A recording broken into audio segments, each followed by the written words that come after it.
Hello guys, मैं मोहम्मद आसिफ आप सभी का स्वागत करता हूं अपने यूट्यूब चैनल गुरु कैंप पर। जैसा कि पिछले वीडियो में हम लोगों ने फंक्शनल ग्रुप से रिलेटेड कंसर्न को देखा था, बहुत सारे स्टूडेंट्स को डाउट था, ठीक है, कि हम कैसे फंक्शनल ग्रुप को याद कर पाएंगे।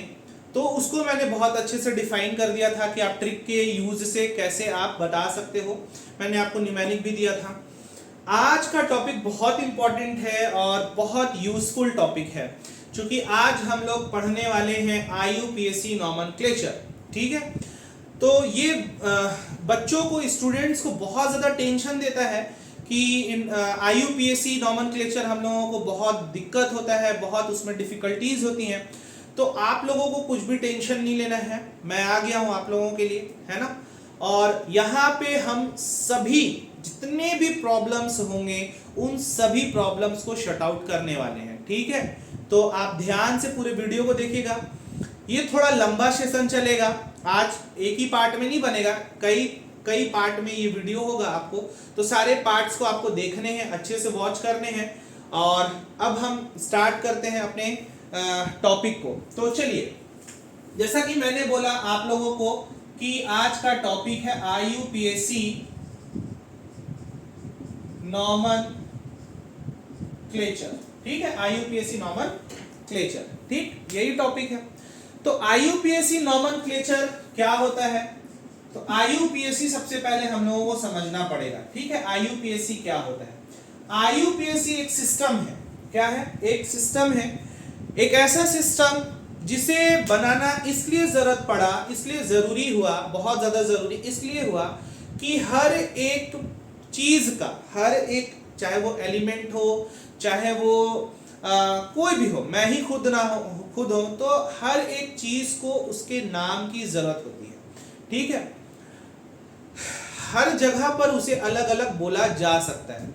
जैसे हम इसको ऐसा समझें कि अगर मान लो यहाँ पे हम इसे मार्कर बोलते हैं, तो पूरे विश्व में इसे मार्कर इंग्लिश में ही बोला जाता होगा। ठीक है, बाकी हिंदी में इसे हम लोग अलग कुछ बोलते होंगे, उर्दू में कुछ और बोलेंगे, अरबिक में कुछ और बोलेंगे, जापानी लैंग्वेज में कुछ और बोलेंगे, चाइनीज लैंग्वेज में कुछ और बोलेंगे।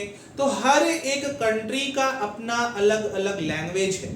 ठीक है, तो हर कंट्री अपने अपने लैंग्वेज को यूज करता है। लेकिन जब हम केमिस्ट्री की बात करते हैं तो बहुत सारे ऐसे एलिमेंट, बहुत सारे ऐसे कंपाउंड थे जिसे हमें नॉमिनेट करना, नाम उनका निकालना बहुत मुश्किल होता था, क्योंकि हर जगह पर उसे कुछ ना कुछ अलग तरीके से लोग बोलते थे। तो यहाँ पे हम लोगों को ये जानना ज्यादा जरूरी है कि केमिस्ट्री की लैंग्वेज में हम उसे कैसे एक जैसा बोल सकते हैं। ठीक है, तो उसके लिए यहाँ पे आया इन IUPAC। ठीक है, क्या आया? IUPAC। तो IUPAC का फुल फॉर्म यहाँ पे क्या होता है? IUPAC जो है, IUPAC का फुल फॉर्म होता है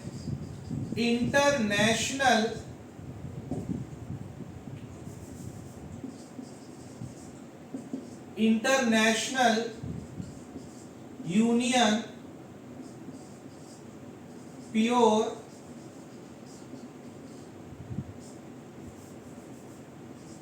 applied chemistry.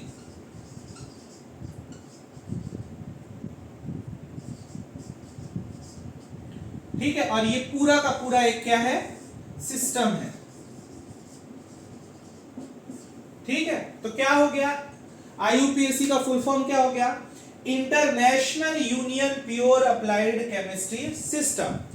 International union pure applied chemistry system एक ऐसा सिस्टम है जिसमें जितने भी बड़े बड़े कार्बनिक कंपाउंड होंगे उसे इसी से यूज करके बताया जाएगा। और सब अगर IUPAC नॉमेनक्लेचर को देखेंगे तो एक जैसा नाम सबके सामने आएगा। क्यों? क्योंकि इन्होंने एक सिस्टम बनाया है। ठीक, आप उसी सिस्टम को फॉलो करके आगे जाओगे। ठीक है, तो चलिए आगे हम लोग देखते हैं यहाँ पे ये सिस्टम क्या होता है। तो आगे देखते हैं।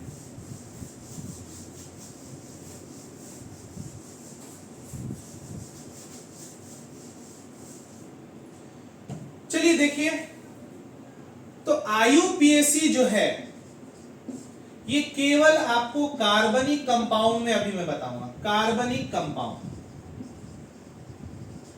किस पर, कार्बनिक कंपाउंड्स के ऊपर हम लोग केवल बात करेंगे, ठीक है, केवल और केवल कार्बनिक कंपाउंड्स के ऊपर बात करेंगे, ठीक। तो आईयूपीएसी कार्बनिक कंपाउंड के लिए क्या बताया कि अगर एक कार्बन होगा, ठीक है, तो उसके लिए हम यूज करते हैं मेथ। क्या यूज करते हैं, मेथ।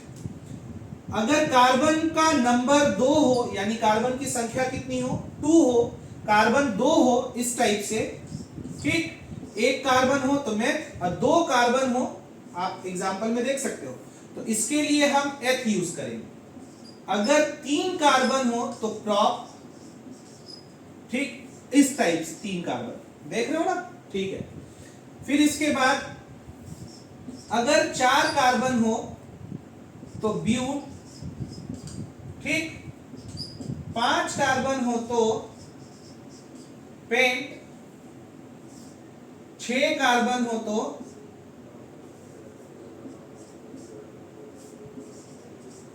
हेक्स, 7 कार्बन हो तो सेप्ट, इसको हेप्ट भी बोलते हैं, 8 कार्बन हो तो ऑक्ट, ठीक है,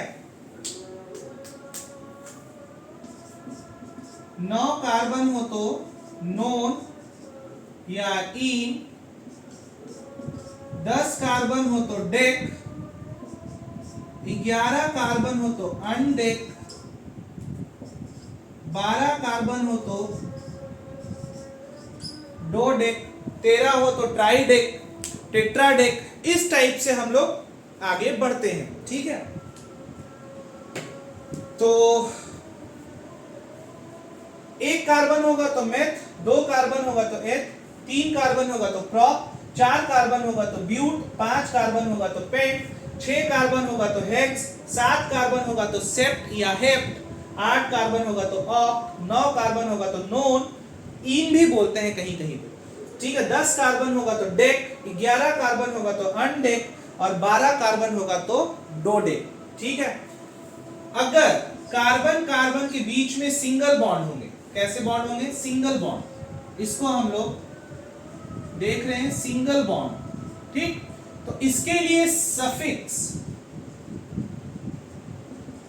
ANE यूज करेंगे। क्या यूज करेंगे, ANE, ठीक है। अगर कार्बन कार्बन के बीच में डबल बॉन्ड हो, इसको हम लोग डबल बॉन्ड बोलेंगे,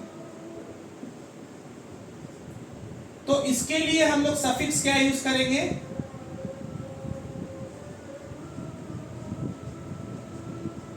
इन यूज करेंगे, ठीक। अगर कार्बन कार्बन के बीच में ट्रिपल बॉन्ड हो,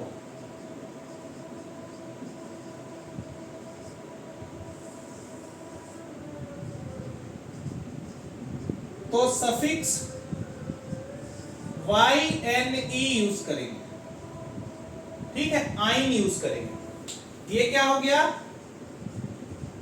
इन, ये इन, और ये आइन, ठीक है। आईयूपीएसी समझने के लिए ये जानना बहुत ज्यादा जरूरी है, ये आप एकदम ध्यान में रखें कि कार्बन अगर एक होगा तो हम क्या बोलेंगे, मेथ बोलेंगे, 2 होगा तो एथ बोलेंगे, 3 में प्रॉप, 4 में ब्यूट, 5 में पेंट, फिर हेक्स, सेप्ट, हेप्ट, ऑक्ट, नोन, इन, डेक, अनडेक, डोडेक, ठीक है। और अगर मैंने यहाँ पे आपको बताया कि कार्बन कार्बन के बीच में सिंगल बॉन्ड होगा तो आप सफिक्स क्या करोगे, यूज, एन यूज करोगे। कार्बन कार्बन के बीच में डबल बॉन्ड होगा तो आप इन यूज करोगे, और अगर कार्बन कार्बन के बीच में ट्रिपल बॉन्ड होगा तो आप आइन यूज करोगे। तो इस तरह से हम आईयूपीएसी को समझते हैं। फिर आगे है आईयूपीएसी को समझने के लिए उसके रूल्स क्या हैं, आईयूपीएसी सिस्टम को लिखने के लिए उसके रूल्स क्या हैं। तो इतना स्क्रीनशॉट ले लो, फिर देखते हैं तुरंत।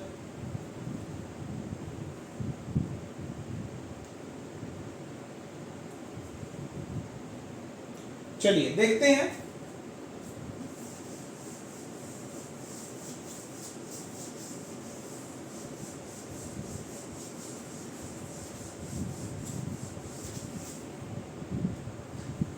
आईयूपीएससी के लिए जो रूल्स है, सबसे पहला रूल्स जो आता है वो आप रूल्स लिख दो, ठीक। Longest carbon chain, first number, ठीक है। सबसे पहले नंबर पे हम क्या देखते हैं, लॉन्गेस्ट कार्बन चेन। क्या देखेंगे, लॉन्गेस्ट कार्बन चेन, ठीक है। कार्बन कार्बन चेन आप यहां पे लिख सकते हैं।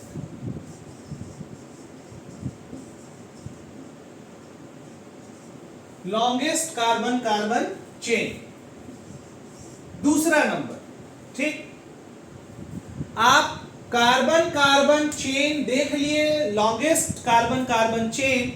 अब इसके बाद आप नंबरिंग करोगे। क्या करोगे, अब नंबरिंग करोगे, ठीक है। सबसे पहले में आप कार्बन कार्बन का लॉन्गेस्ट चेन देखोगे, फिर इसके बाद नंबरिंग करोगे, फिर इसके बाद नंबरिंग किस तरफ से करोगे, तो नंबरिंग आप उस तरफ से करोगे जिधर आपको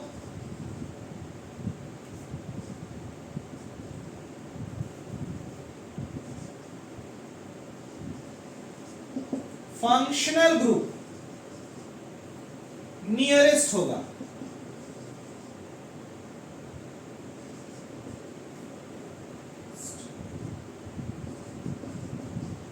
ठीक है, फंक्शनल ग्रुप नियरेस्ट होगा। फिर अगर फंक्शनल ग्रुप नहीं है तो मल्टीपल बॉन्ड नियरेस्ट होना चाहिए।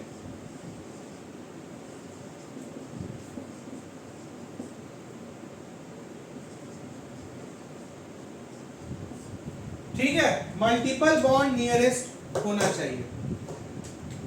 अब मल्टीपल बॉन्ड टू टाइप्स के होते हैं, एक आपका डबल बॉन्ड होता है और एक आपका ट्रिपल बॉन्ड होता है।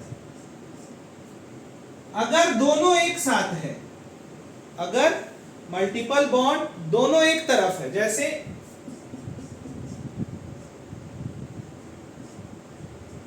देखो इधर से स्टार्ट करने पर आपको डबल बॉन्ड दिख रहा है, इधर से स्टार्ट करने पर ट्रिपल बॉन्ड दिख रहा है। अगर ऐसा सीन हो तो आप डबल बॉन्ड को प्रायोरिटी दोगे। किसको दोगे, डबल बॉन्ड को प्रायोरिटी दोगे। डीबी सीनियर होता है, ठीक है, और ये आपका टीबी जूनियर होता है, ठीक, ये याद रखना। लॉन्गेस्ट कार्बन चेन, नंबरिंग, फिर इसके बाद फंक्शनल ग्रुप, फिर इसके बाद मल्टीपल बॉन्ड, ठीक है। फिर आप पांचवा नंबर पर आ जाओ, ठीक है। पांचवें नंबर पर आप अल्फाबेटिकल ऑर्डर यूज करोगे। अल्फाबेटिकल ऑर्डर, नॉमेनक्लेचर आप अल्फाबेटिकल ऑर्डर पर यूज करोगे, ठीक है। अल्फाबेटिकल का मतलब क्या हो गया, जैसे A B C D E F होता है ना, तो बी बड़ा हो गया तो बी, अगर मान लो बी और सी से स्टार्ट हो रहा है कोई, ठीक है, तो बी बड़ा है तो आप पहले बी को लिखोगे। अगर कोई प्रोडक्ट आया ए से तो ए को आप पहले लिखोगे क्योंकि वो सबसे बड़ा हो जाएगा। अल्फाबेटिकल का मतलब ये हो गया। अल्फाबेटिकल ऑर्डर पर जो सीनियर होगा उसका नाम पहले लिखेंगे, जो सीनियर होगा उसे प्रायोरिटी देंगे, ठीक है। छठवां नंबर आपका हो जाएगा प्रीफिक्स, और सातवां नंबर हो जाएगा आपका सफिक्स। तो रूल्स मैंने आपको बता दिया, longest carbon chain, numbering, functional group, ठीक है। फंक्शनल ग्रुप अगर नहीं है तो मल्टीपल बॉन्ड में डबल बॉन्ड और ट्रिपल बॉन्ड अगर साथ में हो तो डबल बॉन्ड को प्रायोरिटी, ठीक है। फिर इसके बाद अल्फाबेटिकल ऑर्डर, नॉमेनक्लेचर हम कैसा करेंगे, अल्फाबेटिकल ऑर्डर पर करेंगे, फिर प्रीफिक्स और इसके बाद सफिक्स, ठीक है। तो ये रूल्स आपको यहां तक याद करना, समझना ज्यादा जरूरी है। नेक्स्ट वीडियो में हम इन सभी चीजों को अप्लाई करें। ठीक है, आप इतना रिवीजन करके रखो। ठीक है, नेक्स्ट वीडियो में हम सभी चीजों का जो हम लोगों ने लिखा है, ठीक, रूल्स लिखा है या फिर कार्बन नंबर्स में एथ, मेथ, एथ, प्रॉप ये सब लिखा था, उन सभी का यूज करने वाले हैं और बहुत अच्छे से समझने वाले हैं। तो आज के वीडियो में इतना ही। आशा करता हूं कि आप सभी को बहुत अच्छे से समझ में आया होगा। अगर वीडियो पसंद आया होगा तो आप सब मुझे सपोर्ट करें। सपोर्ट करने के लिए आपको कुछ नहीं करना है, मेरे चैनल को सब्सक्राइब करना है, लाइक कीजिए, सब्सक्राइब कीजिए और अपने दोस्तों तक, अपने बच्चों तक इस वीडियो को पहुंचाइए। Thank you so much, all the best.